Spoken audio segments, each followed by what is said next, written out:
আজ আমি এসেছি কলকাতার খিদিরপুরের পুরীর আদলে জগন্নাথ দেবকে দর্শন করতে। এই মন্দিরের সুদর্শন চক্রের ঐতিহ্য মেনেই পূজিত হন মহাপ্রভু জগন্নাথ, শ্রী বলভদ্র এবং দেবী সুভদ্রা। কলকাতার খিদিরপুরের জগন্নাথ মন্দির আসার জন্য দমদম থেকে ট্রেনে করে চলে এলাম খিদিরপুর স্টেশন। দমদম স্টেশন থেকে যে ট্রেনগুলি কলকাতা স্টেশন হয়ে প্রিন্সেপঘাট স্টেশন হয়ে মাঝেরহাট স্টেশন যাচ্ছে, এই মাঝেরহাট লোকাল ধরেই চলে আসতে হবে খিদিরপুর স্টেশন। খিদিরপুর স্টেশনে নেবে স্টেশনের পিছন দিকে আসার পরই পড়বে সিঁড়ি। এই সিঁড়ি দিয়ে নিচে নেমে আসার পরই পড়বে টিকিট কাউন্টার। টিকিট কাউন্টারের সামনের দিক দিয়ে যে রাস্তাটি সোজা বাইরের দিকে বেরিয়ে যাচ্ছে, এই রাস্তা দিয়ে বাইরের দিকে বেরিয়ে আসতে হবে। বাইরের দিকে বেরিয়ে এলেই সামনে পড়বে একটি রোড। রোডের বাঁদিকের রাস্তাটি যাচ্ছে নজরুল ব্রিজ হয়ে গার্ডেন রিচের দিকে, আর এই রোডের ডান দিকের রাস্তাটি যাচ্ছে খিদিরপুর টাউন ডিপোর দিকে। খিদিরপুর টাউন ডিপোর দিকের রাস্তাটি ধরে 2 মিনিট হেঁটে আসার পরেই সামনে পড়বে এই যে বড় বিল্ডিংটি, এটি হলো KMC urban community health centre. এই বিল্ডিংটির পাশেই রয়েছে খিদিরপুর টাউন ডিপো, আর এই বিল্ডিংটার সামনের যে রাস্তাটি সোজা যাচ্ছে, এই রাস্তা দিয়ে আমাদের যেতে হবে জগন্নাথ মন্দির। সড়ক পথে এলে হাওড়া বা শিয়ালদা থেকে খিদিরপুরগামী যে কোনো বাসে চলে আসতে হবে Khidirpur town depot. Khidirpur town depot থেকে একটু সামনে এগিয়ে এসেই বাঁহাতে একটি রাস্তা সোজা চলে যাচ্ছে। এই রাস্তা দিয়ে সামনে একটু এগিয়ে এসেই বাঁহাতে পড়বে একটি ইন্ডিয়ান অয়েলের পেট্রোল পাম্প। এই পেট্রোল পাম্প থেকে 5-7 মিনিট হেঁটে সামনে এলেই প্রথম পড়বে মহাকালেশ্বর মন্দির। এই মহাকালেশ্বর মন্দির থেকে সামনের দিকে আরেকটু এগোলেই পড়বে নাগা বাবার শিব মন্দির।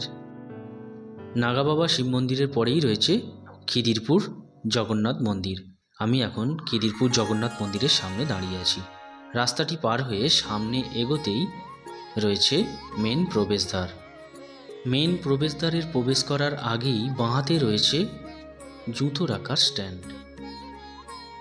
এই জুতো রাখার ঘরে প্রবেশ করেই সামনে রয়েছে একটি গাছ, যে গাছে অনেকেই সুতো বেঁধে মানত করেছেন। করা আছে অনেক জুতো রাখার স্ট্যান্ড, আর করা আছে লকার। লকারে ব্যাগ রাখতে চাইলে বাড়ি থেকে চাবি এবং তালা অবশ্যই নিয়ে আসতে হবে। লকার রুম থেকে এবং জুতো রাখার রুম থেকে বাইরে বেরিয়ে সামনেই পড়ল মা বাটমঙ্গলা মন্দির। মা বাটমঙ্গলাকে দর্শন করে মন্দির থেকে বাইরে বেরিয়ে এলাম। বাইরে বেরিয়ে সামনেই রয়েছে মেন প্রবেশদ্বার। মেন প্রবেশদ্বার দিয়ে প্রবেশ করার সামনেই দুটি রয়েছে সিংহ। মেন প্রবেশদ্বার দিয়ে প্রবেশ করেই সামনেই রয়েছে একটি রাধাকৃষ্ণের যুগল মূর্তি, আর যুগল মূর্তির পিছনে রয়েছে একটি স্তম্ভ।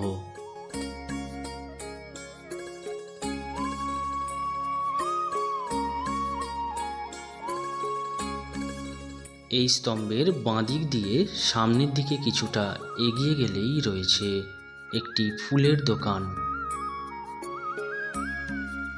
আর এই ফুলের দোকান ছাড়িয়ে সামনের দিকে এলেই রয়েছে হাত ধোয়ার বেসিন। পাশে রয়েছে ঠান্ডা পানীয় জলের ব্যবস্থা। এই হাত ধোয়া বেসিনের পাশ দিয়ে সোজা চলে গেলে রয়েছে ওয়াশরুম। পুজো দেওয়ার জন্য এখানে একটি পুজো সামগ্রী এবং ভোগের দোকান আছে। এই পুজো সামগ্রিক ভোগের দোকান থেকে 31 টাকার ডালা, 51 টাকার ডালা ও 101 টাকার ডালা এই দোকান থেকে পেয়ে যাবেন। এই ভোগ প্রসাদের দোকান থেকে এছাড়াও পুজোর দ্রব্য সামগ্রী পাওয়া যাবে, যেমন ধূপ, মোমবাতি, নারকেল, কলা ইত্যাদি। এছাড়াও এখানে কাঠের জগন্নাথ, বলরাম, সুভদ্রার মূর্তিও এই দোকান থেকে পেয়ে যাবেন। পুরীর জগন্নাথ মন্দিরের পুজোর ডালার মতোই এখানেও একই রকমভাবে সাজিয়ে দেওয়া হয় পুজোর ডালা। পূজা সামগ্রিক ও ভোগের দোকানের পাশেই রয়েছে এখানকার মহাপ্রসাদের কুপন নেওয়ার জন্য কাউন্টার। দুপুরে মহাপ্রসাদ গ্রহণ করার জন্য স্ক্রিনে দেওয়া নম্বরে আগের দিন অবশ্যই ফোন করে নেবেন। আর আমার মতো যদি আপনি একা আসেন, তাহলে আপনি 10:30 থেকে 11টার মধ্যে এলে এখানে আপনি কুপন পেয়ে যেতেও পারেন। এখানে ভোগ প্রসাদের কুপন মূল্য 150 টাকা। আপনি যদি দুপুরের ভোগ প্রসাদ গ্রহণ করতে চান তাহলে আগের দিন স্ক্রিনে দেওয়া নম্বরে ফোন করে নেওয়াই ভালো, কেননা দিনের দিন কুপন নাও পেতে পারেন। স্তম্ভের ডান দিকে রয়েছে একটি যজ্ঞকুণ্ড, আর যজ্ঞকুণ্ডুর দেয়ালে করা আছে দেবদেবীর ছবি। যজ্ঞকুণ্ডুর ঠিক সামনেই রয়েছে প্রসাদ কক্ষ, আর তার পাশ দিয়েই উঠে গেছে একটি সিঁড়ি জগন্নাথ দেবকে দর্শন করতে যাওয়ার জন্য। আরেকটি সিঁড়ি উঠে গেছে ভোগ প্রসাদের কুপন কাউন্টারের সামনে দিয়ে। স্তম্ভের ঠিক পিছনেই করা আছে তুলসী দেবীর মূর্তি। তুলসী দেবীর মূর্তির ঠিক পাশেই রাখা আছে প্রদীপ এবং মোমবাতি দেওয়ার স্ট্যান্ড, আর তার পাশেই রাখা আছে একটি ধূপ দেওয়ার স্ট্যান্ড।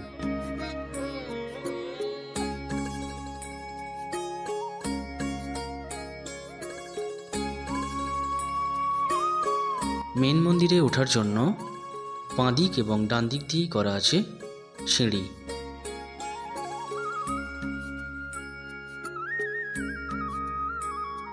সিঁড়ি দিয়ে উঠেই মেন মন্দিরে যাওয়ার পথেই সামনেই রয়েছে দুদিকে দুটি সিংহ, সামনেই রয়েছে মেন মন্দিরের গর্ভগৃহ। তাই বলা যেতেই পারে সামনের গর্ভগৃহের দরজাটি সিংহদুয়ার। মন্দিরের ঠিক বাঁদিকে সামনে এগিয়েই রয়েছে গণেশজির মন্দির। গণেশজিকে দর্শন করে পাশেই রয়েছে সরস্বতী মন্দির। সরস্বতী মন্দিরের পাশেই রয়েছে হনুমানজির মন্দির। হনুমানজির পাশেই রয়েছে বিমলা মন্দির। 1967 সালে বন্দর এলাকায় ভক্ত শ্রমিকেরা জগন্নাথ দেবের পুজোর সূত্রপাত করেন। শ্রীক্ষেত্রের আদলে কলকাতায় এই পুরীর মন্দির নির্মিত হয় বহু মানুষের বহু বছরের কঠোর পরিশ্রমে এবং আর্থিক সহায়তায়। 2002 সালে প্রতিষ্ঠিত হয় এই মন্দির।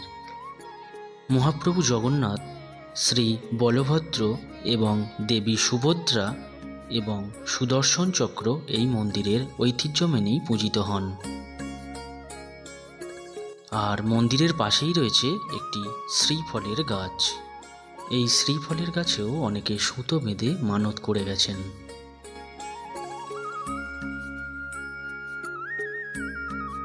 এই জগন্নাথ মন্দির প্রতিদিন সকাল 6টা থেকে দুপুর 1টা ও বিকাল 4টা থেকে রাত 9টা পর্যন্ত ভক্তদের জন্য খোলা থাকে।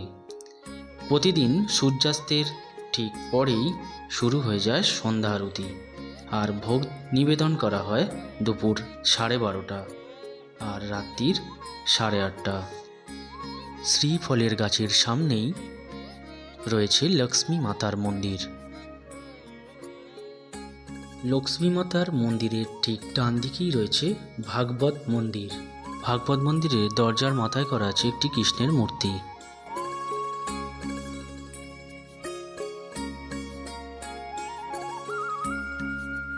ভাগবত মন্দিরের পাশেই রয়েছে পুরী থেকে আনা রথের চাকা। পুরীর রথের চাকা দর্শন করে এবার আমি যাচ্ছি মন্দিরে জগন্নাথ দেবকে দর্শন করতে। জগন্নাথ দেবের মন্দিরের দর্শন করতে যাওয়ার ঠিক ডান দিকেই রয়েছে একটি শিব মন্দির। শিবলিঙ্গ দর্শন করে এবার আমি যাব জগন্নাথ দেবকে দর্শন করতে। পুরীর আদলেই আরেকটি স্তম্ভ করা আছে মন্দিরের সামনে। জগন্নাথ মন্দিরে প্রবেশ করেই মন্দিরের ঠিক বাঁ দিকেই জ্বলছে একটি প্রদীপ, আর দেয়ালে করা আছে একটি শ্রীকৃষ্ণের মূর্তি।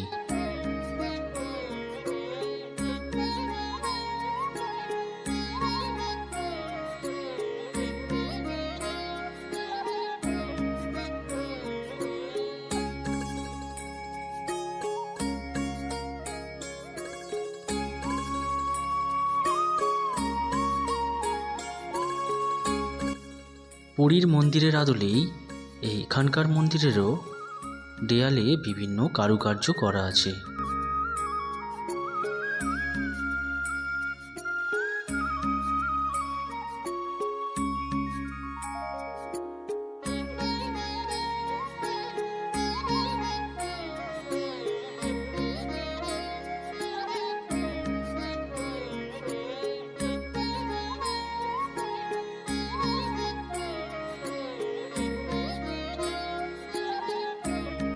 জগন্নাথ মন্দিরে পুরোহিত মশাই এখানে থাকেন আর নামগোত্র সংকল্প করে পুজো করে দিচ্ছেন।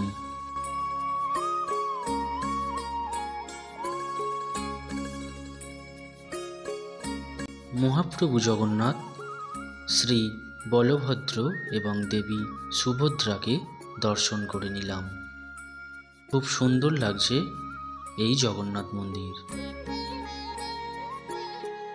এখন দুপুর 12:30 বাজে, তাই ভোগারতির সময় হয়ে গেছে।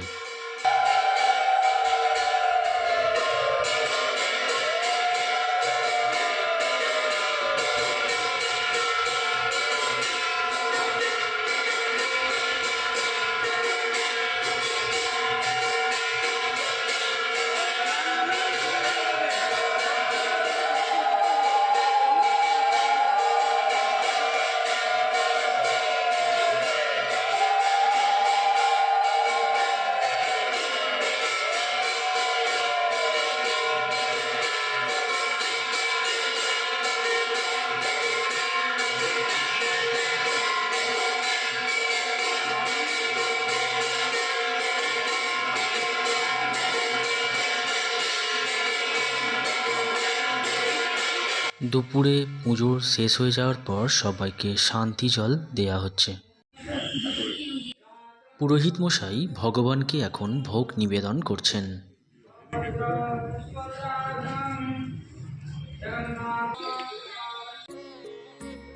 দুপুরের ভোগারতির প্রদীপ মন্দির থেকে বাইরে আনা হলো। সেই প্রদীপ থেকেই এখন সবাই তাপ নিচ্ছেন।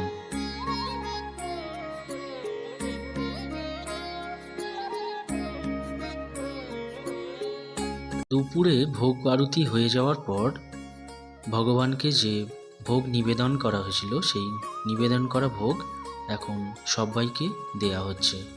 আমিও হাত বাড়িয়ে দিলাম ভগবানের একটু প্রসাদ গ্রহণ করার জন্য।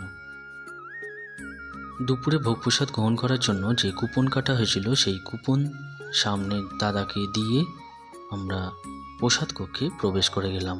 প্রসাদ কক্ষে বসার জন্য করা আছে চেয়ার টেবিলের ব্যবস্থা। প্রসাদে প্রথমেই দেয়া হলো লঙ্কা আর লেবু, তারপর দেয়া হলো পোলাও।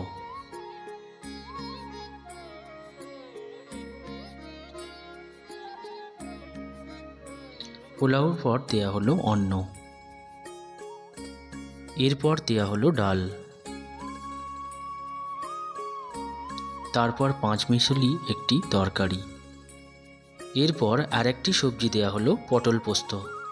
প্রতিটি খাবার কিন্তু 2 বার করে রিপিট করা হয়েছে। এরপর দেয়া হলো চাটনি, বাটি করে দেয়া হলো পায়েস। দুপুরের ভোগ প্রসাদ গ্রহণ করা হয়ে গেল। দুপুরের ভোগ প্রসাদ গ্রহণ করার পর যে পাতাগুলি, সেই পাতাগুলি নিয়ে ভোগ প্রসাদ ঘরের ঠিক বাইরে বেরিয়েই ডান দিকে রয়েছে একটি ডাস্টবিন। এই ডাস্টবিনে পাতাগুলি ফেলার পর সামনের দিকে এগিয়ে এলেই রয়েছে হাত ধোয়ার বেসিন। খিদিরপুর জগন্নাথ মন্দিরে এসে তো আমার খুব ভালোই লাগলো। আর জগন্নাথ মন্দিরের ভিডিওটি আপনাদের কেমন লাগলো অবশ্যই কমেন্ট করে জানাবেন। আর ভিডিওটি ভালো লাগলে সবাইকে শেয়ার করবেন। চ্যানেলে নতুন হয়ে থাকলে চ্যানেলটিকে সাবস্ক্রাইব করে চ্যানেলের পাশে থাকার জন্য অনুরোধ রইল। আবার দেখা হবে অন্য কোনো ভিডিও নিয়ে অন্য কোনো জায়গায়। এখানেই ভিডিওটি শেষ করছি। সবাই ভালো থাকবেন। নমস্কার।